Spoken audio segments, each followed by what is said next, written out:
দ্বিতীয় বাংলাদেশি হিসেবে মানাসলু শিখরে তৌফিক আহমেদ।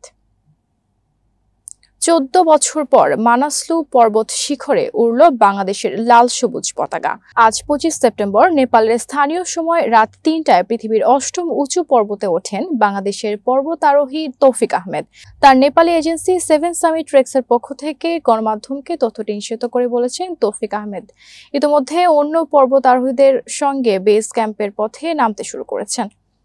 হিমালয় পর্বতমালার 8163 মিটার উঁচু মানাসলু পর্বতের অবস্থান নেপালের মানসিরি হিমাল রেঞ্জে। মাউন্টেন অফ দ্য স্পিরিট নামেও পরিচিত এই পর্বত।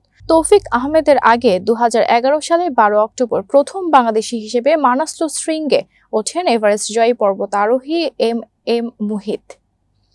নেপালের রাজধানী কাঠমান্ডু থেকে তৌহিদ আহমেদ এই চ্যালেঞ্জিং অভিযান শুরু করেন 1 সেপ্টেম্বর। মানাসলু বেস ক্যাম্পে পৌঁছে সেখানেই অবস্থান করেন বেশ কয়েকদিন। এরপর ওপরের ক্যাম্পগুলোতে ওঠানামা করে শরীরকে অতি উচ্চতা ও নিম্ন তাপমাত্রার সঙ্গে খাপ খাইয়ে নেন। চূড়ান্ত অভিযানের জন্য 3 সেপ্টেম্বর বেস ক্যাম্প থেকে ক্যাম্প 2-এ পৌঁছান তৌফিক আহমেদ।